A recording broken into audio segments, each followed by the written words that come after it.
E é feito de tinta acrílica, né? É, orgânica. Tudo muito orgânico, muito natureza. E não pode tocar, tá? Don't touch, it's art. Eu não aguento, eu não aguento, eu não aguento, eu não aguento!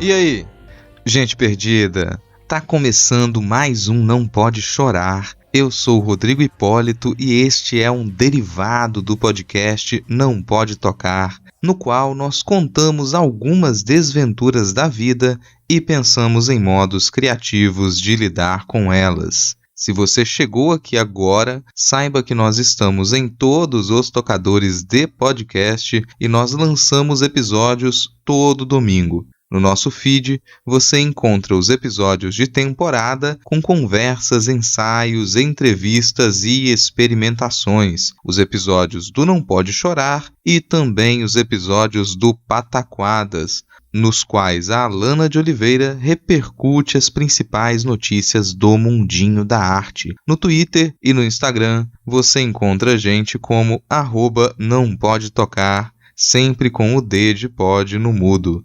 E nossas redes são comandadas pelo Tiwi, o primeiro e único cão podcaster. Vai lá ganhar uns lambejos do Titi e aproveita para acessar notamanuscrita.com, onde nós postamos os nossos episódios. Em notamanuscrita.com você encontra, além da descrição completa deste e dos demais programas, com todos os links para os nossos perfis e todas as indicações e conteúdos comentados, também contos, crônicas, artigos acadêmicos, textos de processo, ilustrações, vídeos, vídeo performances e mais um monte de coisinhas. No final da postagem há também o link para o nosso PicPay, através do qual você pode colaborar financeiramente para que a gente continue a construir conteúdo independente. Acesse picpay.me/nãopodetocar e colabore com a ração do Titi. Se não der para colaborar com dinheirinhos, nos siga nas redes, compartilhe este episódio e nos indique para que mais alguém passe a ser ouvinte. Todos esses pedidos dizem respeito a maneiras através das quais você pode apoiar conteúdo independente e este é, de certo modo, o tema deste programa. Normalmente, aqui no Não Pode Chorar, a gente traz um monólogo. Hoje será um pouco diferente. No mês passado, nós recebemos o áudio do Maneco Magnésio, que é um fotógrafo que trabalha com fotografia de rua. A mensagem dele ia para uma coluna aberta do Pataquadas. Só que, ao ouvir o áudio dele e debatermos entre nós entendemos que havia ali alguns pontos que seriam mais interessantes de serem trazidos para o Não Pode Chorar do que apresentados em meio às notícias do Pataquadas. Então, a seguir, você ouvirá a fala do Maneco, na qual ele conta um pouco de como se tornou fotógrafo de rua, sobre as rotinas entre obrigações da vida e processo criativo e também sobre o seu posicionamento diante das dificuldades de ser artista independente no meio de uma rede de compartilhamentos que prioriza veículos hegemônicos. A partir da fala do Maneco, eu construí um raciocínio e a Fabiana construiu outro. Fica já o nosso agradecimento ao Maneco Magnésio, não apenas por compartilhar os seus pensamentos com a gente, mas também por nos ouvir. Sem mais delongas, bora lá pro episódio.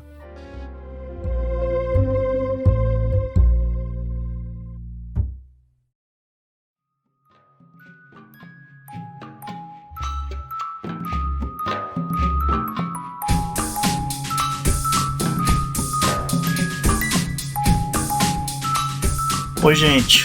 Aqui quem fala é o Magnésio, eu sou fotógrafo de rua, trabalho com artes visuais, fotografia, sou designer. Estou aqui para falar sobre fotografia de rua nesse período fantástico de pandemia e nesse caos total de país que a gente está vivendo.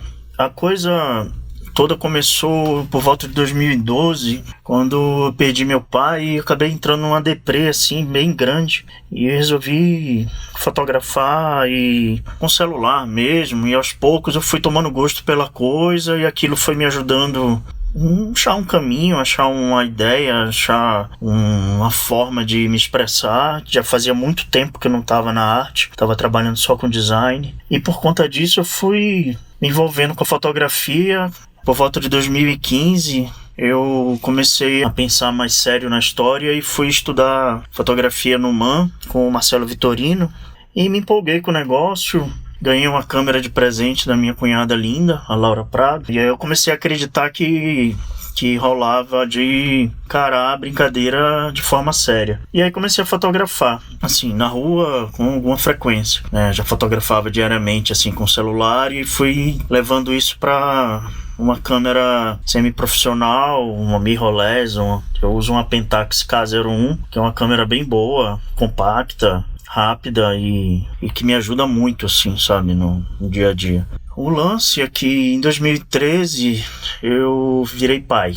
E essa coisa da paternidade é um negócio interessante, porque você tem duas escolhas. Ou você faz como a maioria dos pais sempre fizeram, que é cuidar da vida dele e é a mãe que se vire. Ou você assume a responsabilidade da paternidade e se joga, né? Foi isso que eu fiz. Eu já trabalhava em casa como freelancer, com design e coisa do tipo. E, em vez de procurar um emprego para botar o leite da criança em casa, eu resolvi continuar em casa trabalhando, pegando freela e me virando nos 30 para conseguir dar conta do meu filho e conseguir ter alguma meta de projeto, trabalho e coisa do tipo. Mas eu realmente só fui começar a acordar mesmo pra coisa depois de 2015, quando ele já estava perto dos 3 anos. 2016, 2017 foram uns anos assim que eu comecei a estudar mais, a pesquisar mais, a tentar profissionalizar mais.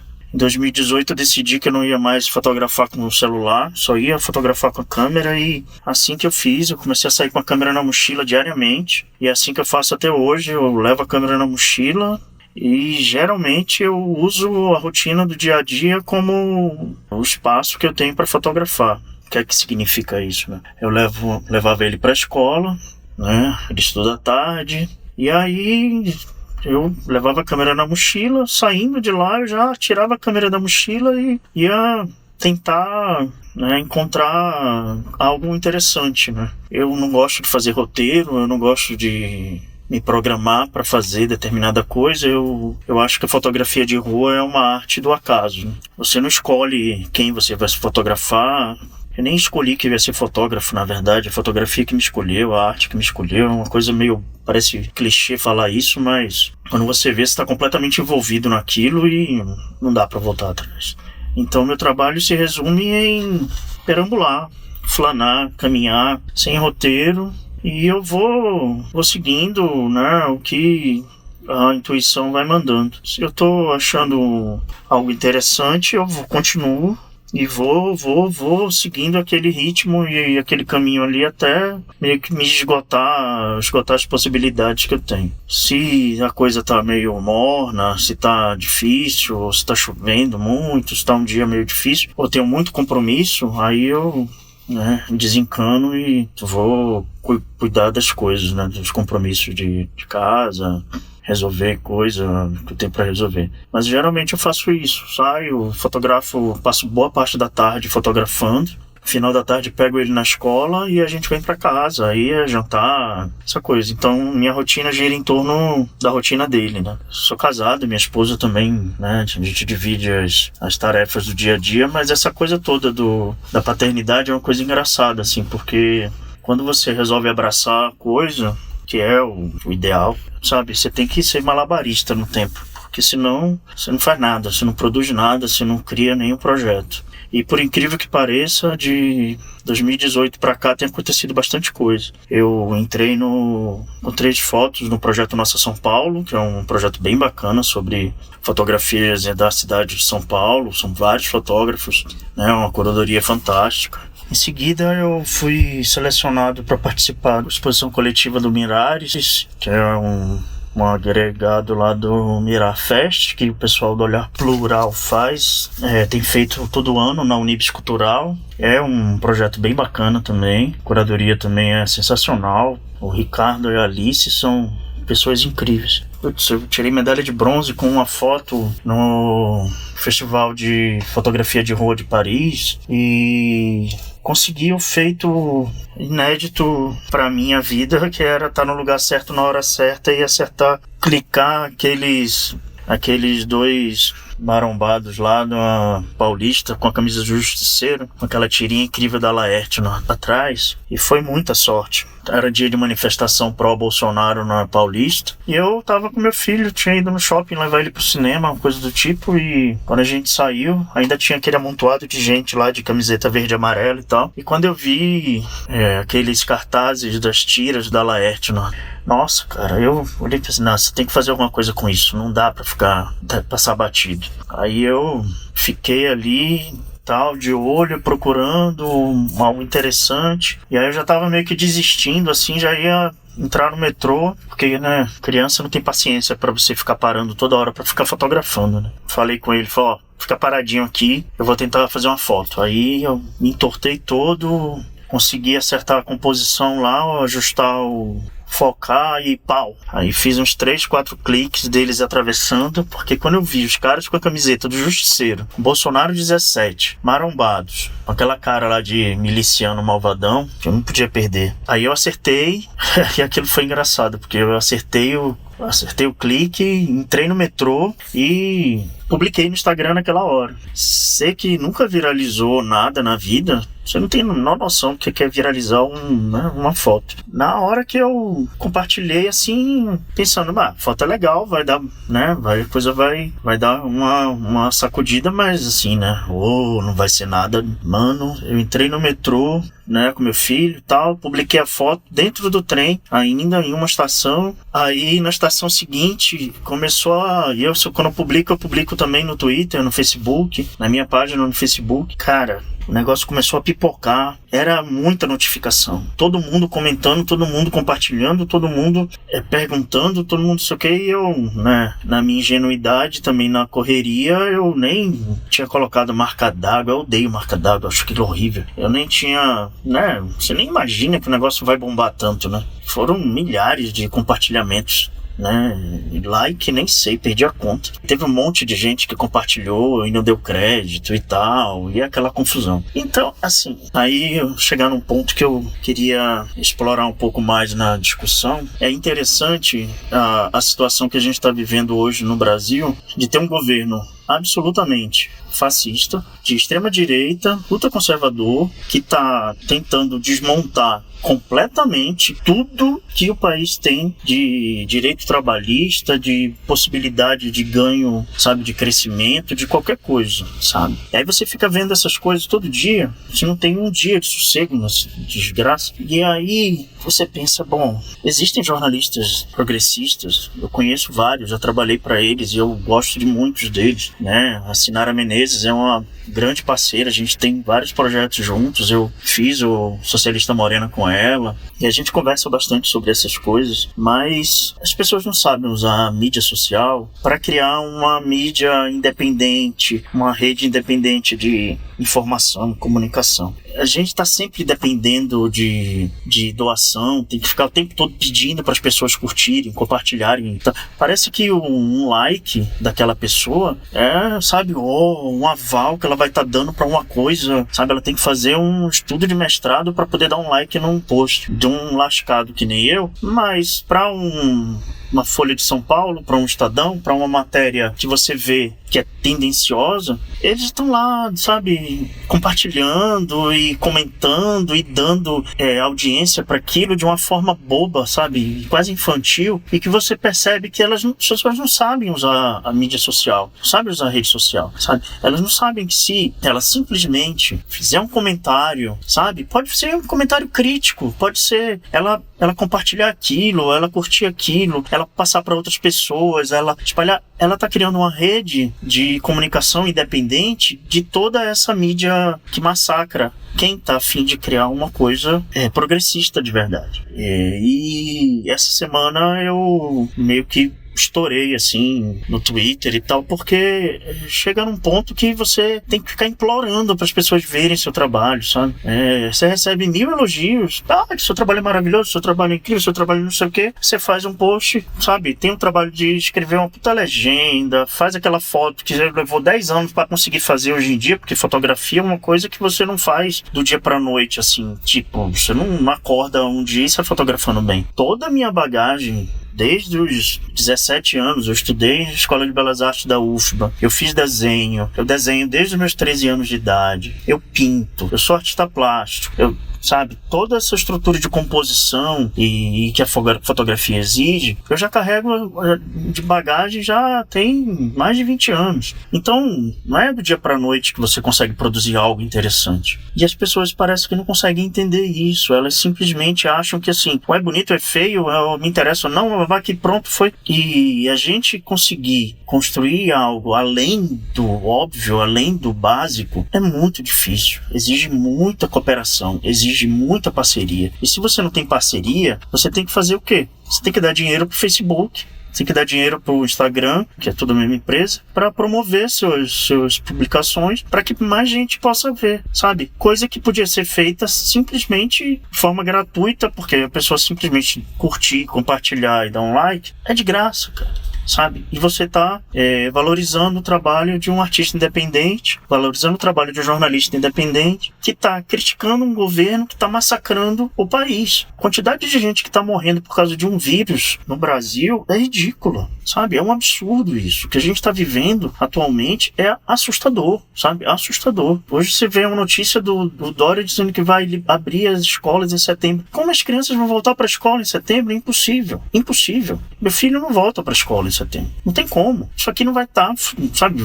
Tá morrendo gente, 1.500 pessoas, 1.300 pessoas por dia ainda. A gente tá no pico da doença e os caras estão falando em abrir shopping. Os parques estão fechados, mas os shoppings estão abertos. Que diacho de loucura é essa, sabe? Black Mirror perde. Então, né, a luta da gente é outra. Não adianta ficar falando que o Dória é idiota, que o Bolsonaro, sabe, é um imbecil. Todo mundo sabe disso. Não precisa explicar. Até quem votou nele sabe. A questão não é essa. A questão é que a gente precisa construir algo que vá além, que vá dar um alicerce pra gente poder ter realmente uma mídia progressista que realmente bata de frente com esses caras aí. Porque os milhões que eles investem em bot de WhatsApp e Twitter, ninguém consegue competir com isso. Eu já me estendi muito, já falei demais aqui e era isso que eu queria falar com vocês. Desculpe o desabafo. Tá difícil, né, a gente se manter são nesse momento tão complicado do país, né, a gente vê tanta gente morrendo em volta e a gente de mão atada sem poder fazer nada,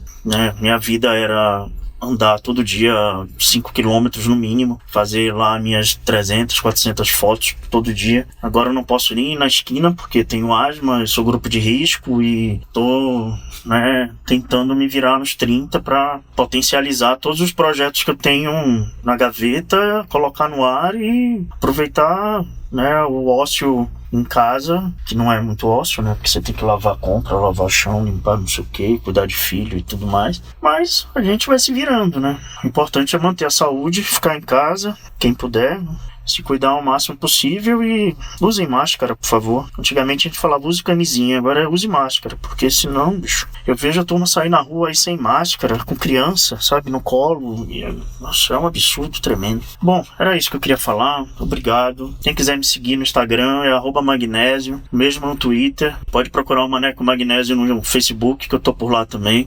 E é isso. Deem apoio, deem suporte para os artistas independentes, para os jornalistas independentes, para a gente construir uma mídia independente. É disso que a gente precisa, principalmente agora. Nunca foi tão necessário. Obrigado, gente.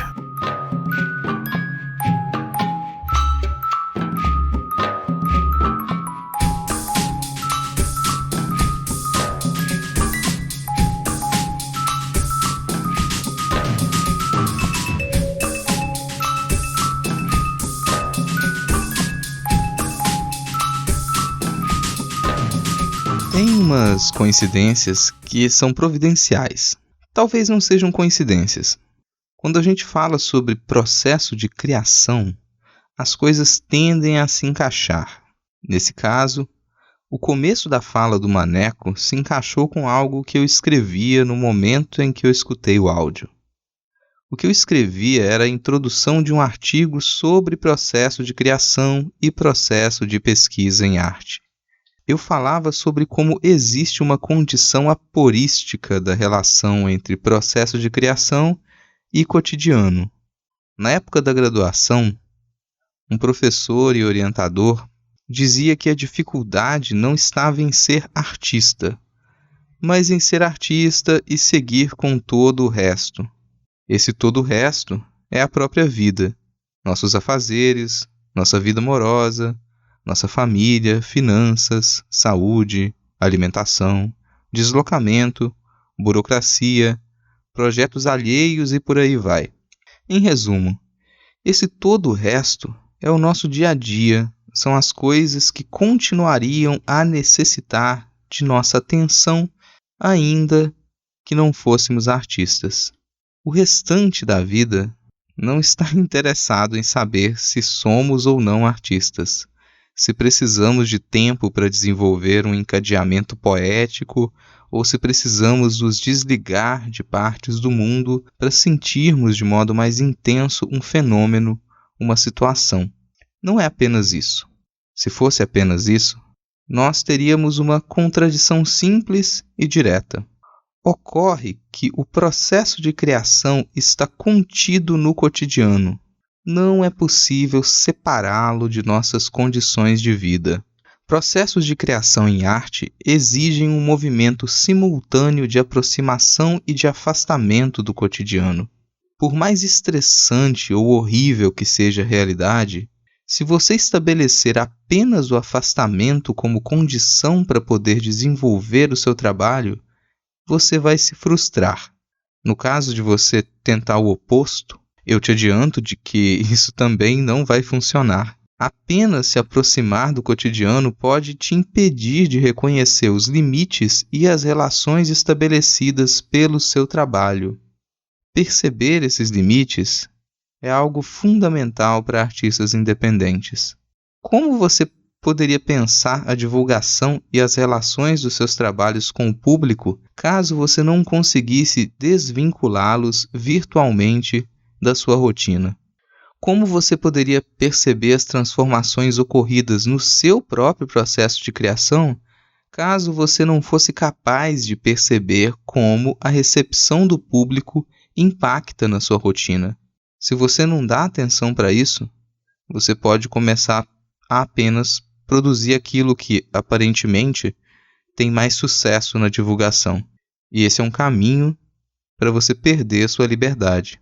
Note que não basta, no momento de pensar a divulgação, a apresentação e a apresentação de seus trabalhos, que você conclua que ele possui qualidade suficiente para ser levado a público.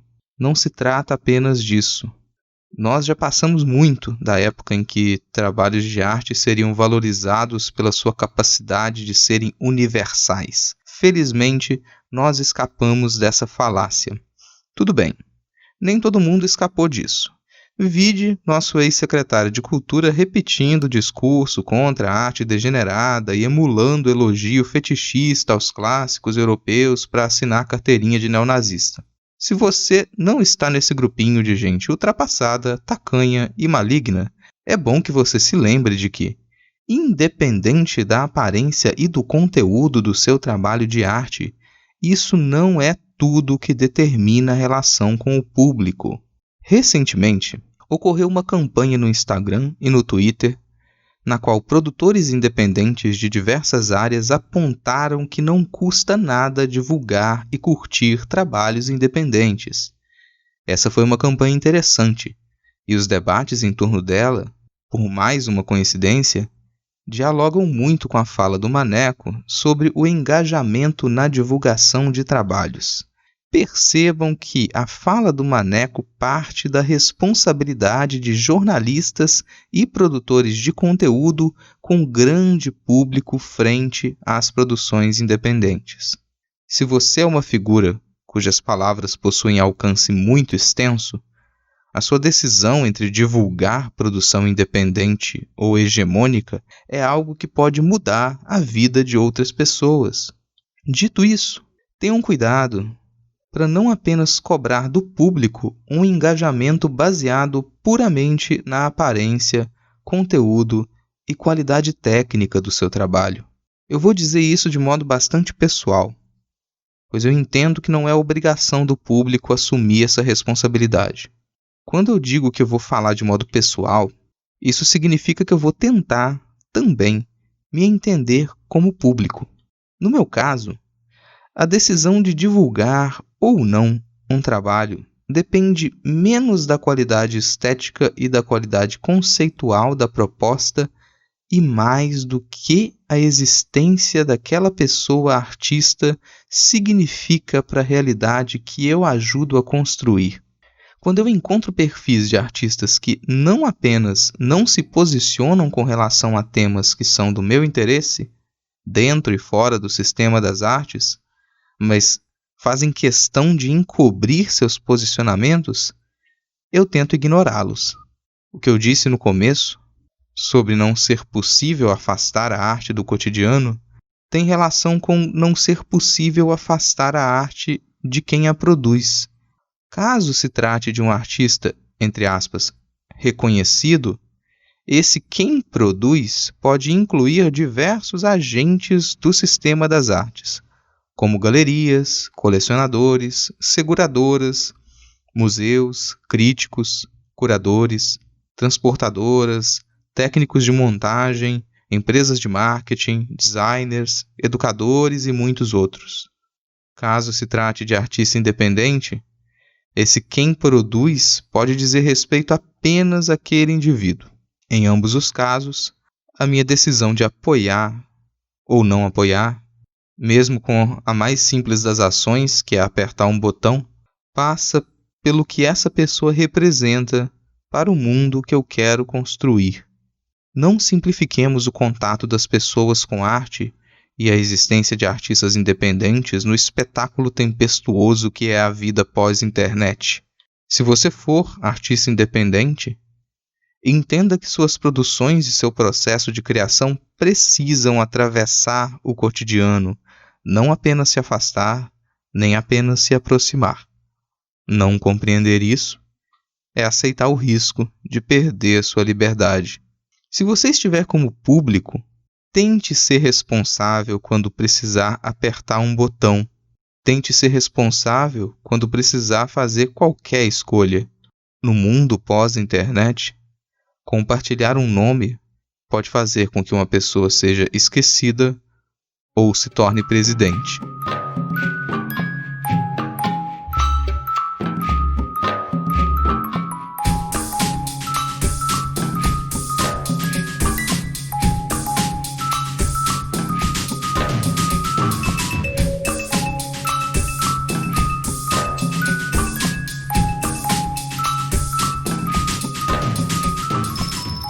Domingo à noite, eu recebi 173 provas para corrigir pelo sistema online. Domingo à noite. Quinta-feira, eu recebi mais umas centenas. E agora, mesmo depois de ter corrigido várias, eu tenho ainda 420 provas povoando meus pesadelos. Não é a primeira vez que sonho que saio de casa para algo banal, uma ida rápida ao supermercado, e me deparo com o rosto sem máscaras, pessoas rindo. Como que é possível ver um sorriso debaixo de máscara? Eu me pergunto durante o sonho. E eu me preparo para ajeitar a minha e acelerar o passo, mas onde que está minha máscara? Eu esqueci em casa. Bate o desespero, começa a correr e eu não consigo chegar num lugar seguro. Às vezes o sonho se torna mais intenso. Eu encontro alguns corpos mortos pelo chão. Às vezes ele vai para o fantástico e eu começo a correr do lado de animais gigantes, plantas que correm, monstros, seres alados com preguiça de voar, ou começa a sair cabelos verdes da minha cabeça, como foi um dos meus últimos pesadelos. Mas nessa noite, eu corria mais devagar. Este meu último sonho estava mais pesado, porque eu estava com medo de voltar para casa. O que pode me dar mais medo que estar na rua sem máscara? O que pode tornar meu lar inseguro? Foi o que eu comecei a pensar durante o sonho. Ter 420 provas para corrigir, ter uma demanda virtual a atender, ter de entrar no Instagram e fazer um post incrível de como meu trabalho de artista, escritora, educadora é surpreendentemente fantástico, mais que um pássaro, cão, vaca que tenta me lamber enquanto eu corro. Sonhos, eles viram misto daquilo que se teme com aquilo que se deseja, com aquilo que não percebemos no dia a dia. Sim, há algo do ínfimo corriqueiro que nos habita e invade quando não estamos no domínio do consciente. Quem nunca, depois de tanto jogar no celular, não viu várias bolinhas correndo num sonho e não entendeu nada? Só faltava as bolinhas gritarem, Candy! Bom, há algo de diluído do meu cotidiano que me invade quando eu durmo. Lacunas e a distância enorme entre o que se compreende como arte e o que se pretende que se entenda dentro da área de arte e educação. Esse medo da distância entre mundo da arte e mundo cotidiano vem de diferentes formas, muitas vezes no esforço que empreendemos numa rede social. Ter medo de voltar para casa porque eu preciso postar no Instagram é assumir que há algo de ineficiente e tormentoso no processo. Eu estaria mentindo se tudo fosse realmente negativo. Na maioria das vezes é um prazer, é um encontro, é um estar perto de quem se está longe, ainda mais agora em tempos pandêmicos. Mas lá no fundo, lá no que toca o medo inconsciente dentro do cotidiano, está o medo de se perder na importância que se dá ao estar presente virtual. Mas o que isso tem a ver com o entendimento de arte em diferentes âmbitos? Tem tudo a ver. Afinal, um produtor independente de conteúdo, ele se dedica, em meio a um turbilhão cotidiano de afazeres, a criar uma fotografia, a criar um vídeo, um projeto de instalação, um processo, um podcast, um texto poético, a criar alguma coisa. Ele compartilha nas redes sociais enquanto está no banheiro, que é aquele momento sagrado da pausa das obrigações sociais e trabalhistas. Esse sujeito, esse artista independente, espera o dia inteiro ansioso por uma curtida, por uma resposta, por um compartilhamento. O alcance é pequeno, a sua ansiedade aumenta e ele vê o Instagram cheio de alertas de promova a sua publicação. Ele acessa os gráficos no site de agendamento de posts que ele, com muito custo, paga um plano. Observa o comportamento do público. Então, naquele dia ruim, em que o trabalho de... insira aqui qualquer coisa que alguém faça para se sustentar e sustentar a sua família, que ainda não seja artístico como ele quer. Esse trabalho deu ruim, deu muito ruim. Então ele decide fazer aquele post. Faz um desenho realista com um desdobramento do seu processo poético inicial. O alcance ainda é pequeno, mas ele fez o seu gráfico ter uma curva. O engajamento ainda é fraco, mas aumentou bastante as curtidas. Afinal, é um desenho realista. Esse artista independente acompanha vídeos, investe um bom tempo para aprender sobre marketing digital. A concorrência é grande. E eu entendo seu desânimo a cada dia. Vide a minha frustração ao dizer para colegas acadêmicos que sou podcaster não pode tocar. E todo o esforço deles em fazer qualquer debate virar. A Folha tem um podcast. O mundo não é fácil, não mesmo. As responsabilidades como artista, como público e como educadores só aumentam. E me fazem pensar, enquanto eu corro no meio desse sonho bizarro sem máscara, a correr do pássaro, cão, vaca, onde que estão as mafagafos das artes? Eu realmente comecei a me perguntar isso. Foi da revista Mafagafo que veio a Faísca, uma newsletter que envia semanalmente 2 narrativas de 2 autorias diferentes de literatura de ficção. O Rodrigo, inclusive, lançou no site Nota Manuscrita uma série de resenhas da 2ª temporada da Faísca, nessa 3ª semana de julho. Uma iniciativa como a Faísca me faz pensar no que acontece dentro do mundo da produção artística, aquela voltada para a produção que a História da Arte se dedica, que as poucas iniciativas de divulgação de artistas independentes ou iniciantes, eles morrem depois de poucos meses de vida. Esses empreendimentos, será que morrem por quê? Seria o ego do artista, inflado desde o final do século XVIII, para não dizer antes, que entra em choque com outros egos e cria uma explosão que aniquila qualquer esforço de união? Ou esse empreendimento morre, ou ele se torna um ambiente tão competitivo e inflado de dinheiro que fica fora do alcance do artista independente. Mas aí você vai me dizer, Fabiana, para com isso. Existe tal revista, esse canal, esse site. Sim, mas qual deles realmente não está mais atento aos gráficos da reação do público do que realmente atento ao artista e à sua produção. Qual o posicionamento desse artista? O que ele tem, o que ele diz? Que mundo ele imagina e tenta construir para você estar junto nessa construção que é valorizado por esses materiais, por essas revistas? Porque é isso que significa realmente apoiar um artista independente. Não é apenas sua sobrevivência financeira, é estar junto nessa construção de visão de mundo. Afinal, estamos falando de artistas independentes, iniciativas independentes. O que significa, se não tentar se rebater para continuar com a independência dentro de um processo criativo? Essa liberdade. Bom, eu não vou me iludi-los a dizer que eu trago soluções. O Não Pode Chorar, ele traz resmundos e tentativas de soluções pelo levante de dúvidas, de incômodos. Reconhecer o problema é o primeiro ponto, e esse primeiro ponto, para mim, é compreender que a questão do artista independente e a sobrevivência no mercado, ela é complexa e envolve o cotidiano, os boletos, a distância entre produtor e consumidor e a falência educacional. As desigualdades que o sistema capitalista atual reforça contribuem para que o artista independente, o escritor independente e o educador esperançoso se sintam desmotivados quando olham as milhares de curtidas em um post de uma mulher objetificada ou as várias repercussões de um asno que pastoreia um rebanho cruel. Se sentir desmotivada significa se sentir sufocada e aos poucos ir diminuindo o passo, ir diminuindo a produção, com a ilusão tola de que sua produção não é importante, que 1, 2, 30 curtidas realmente dizem algo sobre o tempo que você gasta a pensar e a trabalhar no mundo que quer construir. A meu ver, o problema não está na produção independente, mas na insistência do produtor independente em utilizar ferramentas que alimentam essa dependência, o massacre e o apagamento. Por que utilizar uma plataforma que diminui intencionalmente seu alcance? Uma plataforma que tem medo que o alcance do artista independente que se mantém dentro dos seus ideais de visão de mundo ganhe visibilidade e exploda por dentro, como o artista ele sempre fez, durante várias e várias vezes, com essa sua ironia de dominar um ambiente e explodi-lo por dentro ao criticá-lo. Eu não digo que abandone as mídias sociais que temos no momento, apenas digo para não olhar tanto os gráficos, porque muitas vezes eles impedem intencionalmente que percebamos as nossas próprias necessidades. Como educadora esperançosa, eu acredito que estamos em uma transição para novas alternativas, em que o ego inflado do artista romântico vai ficar no século XIX e que o bolso do artista empreendedor fique preso nessa dependência de um sistema já falido, e que vai falir e que vai continuar falindo. Vai demorar? Bom, vai. Essa transição com certeza demora.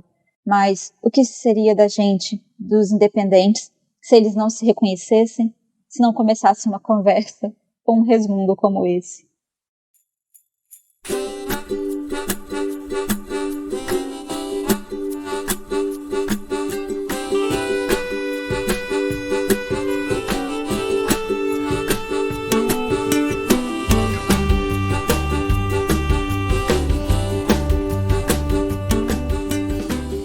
Tá aí, encerrando mais um Não Pode Chorar. Gostou? Não gostou? Fala com a gente. Você pode entrar em contato através do e-mail nampodetocar@gmail.com, pelo Twitter e pelo Instagram no @nampodetocar. Lembre-se sempre que o D de pod é mudo, ou em qualquer dos perfis pessoais que estão todos na postagem original deste episódio em notamanuscrita.com. Lá você encontra, além de todos os episódios do Não Pode Chorar, do Não Pode Tocar e do Pataquadas, também contos, crônicas, artigos e muitos outros conteúdos.